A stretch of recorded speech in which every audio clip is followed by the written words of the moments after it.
When a reporter asked Luka Dončić if he's playing the best basketball of his career, his answer should have sent a chill through the Western Conference. I don't think so. I think I have to play better. I feel like I can play better a lot of nights. I feel I can do way more stuff. Better than a block. Yes! Yes! Luka. Timeout! That's coming from a player averaging 35 points, 9 assists, and 8 rebounds per game, who just dropped his 6th 40-point game of the season and his 3rd triple-double. And he still thinks he's leaving meat on the bone. This is not the same Luka Dončić. Not the version who got knocked for conditioning, not the guy who got bounced early in the playoffs, not the Luka who used to show up to training camps looking like the off-season was one long vacation. Something fundamental has changed. And if you're not paying attention to what's happening in Los Angeles right now, you're going to miss one of the most dominant individual seasons the NBA has seen in years. And yes, you've seen the headlines about Luka losing weight, but honestly, that's the least interesting part of the story. The real shift is happening between his ears. Stick around, because by the end of this, it'll be clear why this version of Luka might be the most dangerous player in the league. It's obvious already. Luka Doncic has elevated his game in a way that's transformed the Lakers. Despite the leap he's taken, Doncic insists there's another level coming. Shooting efficiency is an area he's openly pointing to, and if that continues to climb, defending the Lakers becomes a nightmare on top of their existing scoring threats. Whether he downplays it or not, the off-season conditioning has helped fuel the best start of his career, not just in averages, but in the kinds of nights he's capable of producing. Take the 45-point demolition of the Utah Jazz. It was his first 40-point triple-double in purple and gold, and another entry into a growing catalogue of absurd box scores, building off moments like his legendary 60-point, 21-rebound, 10-assist eruption in Dallas. This performance marked the 10th 40-point triple-double of his career, a milestone previously reached by only James Harden, Russell Westbrook, and Oscar Robertson. Add in 5 steals, and Doncic became just the second player ever to pair a 45-point triple-double with that level of defensive disruption. The only other player to do that since steals became an official stat in 73-74, Cade Cunningham, who accomplished it last month, and he needed overtime to do it. Doncic's 45-11-14 line came with just 1 turnover. Since 82-83, when turnovers began being tracked, only Isaiah Thomas has matched a 45-point triple-double with that level of ball security. And this wasn't an outlier, it's been a pattern. Luka has stacked triple-doubles in Los Angeles while carrying one of the heaviest usage loads in the league, all while maintaining elite efficiency.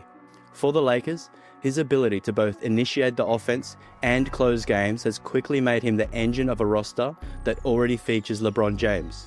With that latest masterpiece, Doncic became the first Laker since Magic Johnson more than 4 decades ago to record a 40-point triple-double, tapping directly into the franchise's Showtime legacy. He's also already set new franchise marks for high-scoring double-doubles by a point guard, nudging past legends like Magic Johnson and Jerry West in specific statistical categories. That shot clock under 5. Luka gonna step back again. Oh, by the way, he's pretty good at that. And yet, his reaction barely changed. After the game, Luka emphasized that the low turnover count mattered just as much as the scoring and rebounding. That balance of production and poise is reshaping how his career is viewed, pushing Doncic from a statistical phenomenon into something more dangerous. A superstar whose most historic nights are now happening under the brightest lights in basketball. Okay, I'm gonna stop you here for a second. If you're still using those regular sportsbook apps, you're getting robbed. I'm serious. Delete it. Delete it now. Because Polymarket have made all of those apps obsolete, and I need to show you why. Okay, let me pull this up. So right now, Polymarket has Houston sitting at 36% to win tonight. And that feels low to me because Houston is bound to make a run and either tie it up or take the lead at some point. So I'm taking that trade right now and done. And here's what makes this completely different from sportsbooks. Sportsbooks take like $9 of every 100 you win. That's their cut just for existing. Polymarket, 1 cent. Because you're trading against other people, not some platform that profits when you lose. And the cash out thing? You know exactly what I'm talking about. Your team goes up 10, you try to lock in your position and they block you. They'll block you dozens of times a game. And if they let you out, they penalise you like 50%. They're holding your money hostage. Polymarket is instant. Momentum swings, you react. Houston goes on a run and jumps from 36% to 46%. You cash out right there. No asking permission, no penalty. You're in control. Polymarket is legal in all 50 states, and they're so confident that you won't go back to sportsbooks that they're giving you $10 free just to try it. No card, no deposit, nothing. Use my code HOOPS10 and follow the link in the description below for exclusive early access and $10 waiting just for you. Stop letting the sportsbooks take your money. The past 9 months of upheaval in Luka Doncic's life could have rattled him. Instead, they sharpened him. By his own admission, he had a great offseason, one that allowed him to reset mentally and come back with a clear mind and renewed focus. And through all the noise, basketball never stopped being priority number one. After a summer defined by well-documented fitness gains and success on the international stage, Doncic opened his first full season with the Lakers with a statement, not just in numbers, but in presence. Even head coach JJ Redick has noticed a difference. In Redick's view, Luka is in a much clearer headspace this season, mentally and emotionally balanced in a way he hasn't always been. And that freedom is allowing him to simply be himself on the court. But to fully understand how Luka got here, it's worth looking back at the most painful chapter of his career and the lessons that came with it. In early February, when the Dallas Mavericks abruptly traded him to Los Angeles, it stunned the basketball world and it shattered Luka's. He didn't want to leave. He was supposed to be the next Dirk Nowitzki, another franchise icon, another Maverick for life. Instead, for reasons that still don't fully make sense, Dallas traded a loyal superstar in his prime. Doncic admitted to ESPN that when he heard the news, he threw his phone, cracking the screen. That's the kind of moment that can break a person in any profession. Instead, it hardened him. In the months that followed, reports surfaced claiming Doncic had been moved because of concerns about discipline, conditioning, and work habits. Luka responded the only way that truly matters, by working, by adjusting, by meeting adversity head-on, and by giving back. One of his first responses to the trade was donating $500,000 to recovery efforts in Los Angeles, a city battling its own crisis, quite literally. Both the city and the team embraced him almost immediately. Before Doncic's first game as a Laker, LeBron James pulled him aside and delivered a message that cut through everything. "Luka, be your fucking self," LeBron said in a pre-game huddle. "Don't fit in, fit the fuck out." That's exactly what Doncic has done. Now, months later, in his second season in Los Angeles, his evolution from shaken newcomer to unquestioned cornerstone has become one of the defining storylines in basketball. A displaced superstar finding new ground, a true hero's journey. Throughout it all, Doncic remained classy. Even as Mavericks sources attempted to justify the trade, citing dissatisfaction from the then general manager Nico Harrison and owners Miriam Adelson and Patrick Dumont over Luka's weight, fitness and habits, Doncic never lashed out. What those decision makers failed to acknowledge, and what fans understood immediately, is that someone like Luka doesn't need to be perfect. Not because he's above criticism, but because, despite one of the most decorated basketball resumes in Europe and the NBA, he's still growing as a player and as a person. Eventually, the pressure boiled over. Amid relentless "Fire Nico" chants, Harrison was dismissed early in the season. Doncic's response stayed measured, professional, and forward-looking. "The city of Dallas, the fans, the players, they'll always have a special place in my heart," Luka said. "But right now, I'm focused on the Lakers and trying to move on." And if the opening stretch of this season is any indication, he hasn't just moved on, he's ready to drag an entire franchise forward with him. The Lakers stormed back in the fourth quarter to beat the Utah Jazz 143-135 on Thursday night, doing it short-handed and doing it the hard way. Without Austin Reeves and DeAndre Ayton, Los Angeles leaned fully into Luka Doncic, and he delivered a dominant triple-double to push the Lakers to a 19-7 on the season.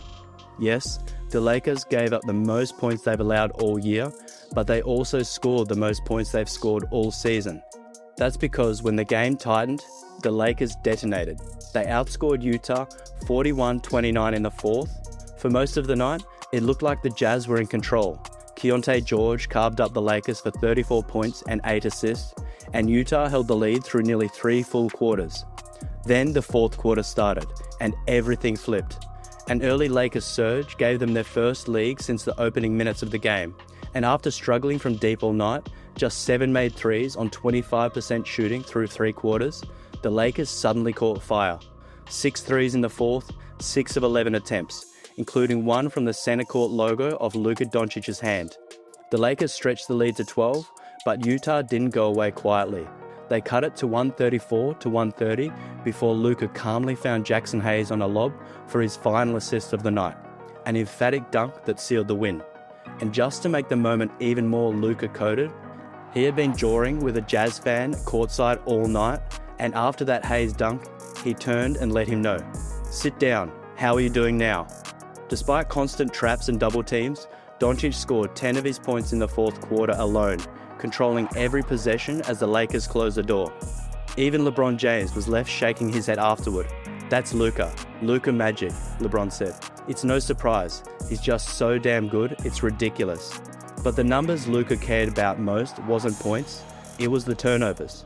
After the game, he said, "One turnover is the best thing on this stat sheet. We had 7 turnovers as a team, which is impressive for us, and we won the game." That's the shift. More than 2 decades, LeBron James has been the engine, the initiator, the closer. Now, in crunch time, Luka is the one steering the ship, and it's working. The Lakers are 10-0 in clutch games this season, with Doncic running the offense. The night wasn't without frustration. The game was tightly called. Both Luka and Marcus Smart picked up tech fouls, but the difference, the real difference, was how Luka handled it. Marcus Smart saw it up close. Smart said, "It was big time for us. I know he was frustrated, but he stayed mentally locked in. He controlled the team and helped us win." This part might fly under the radar, but it matters. In the past, especially during the 2024 finals against Boston, Luka would sometimes let officiating take him out of games, complaining, lingering, losing focus on the next possession. But that's not happening anymore. He still talks plenty, but now it's calculated, strategic, trying to plant seeds, tilt a call later, not derail the moment. And even without Reeves and Ayton, Luka made sure there were no excuses. JJ Redick acknowledged after the game that Doncic still has moments defensively where he can be more engaged, but made one thing clear.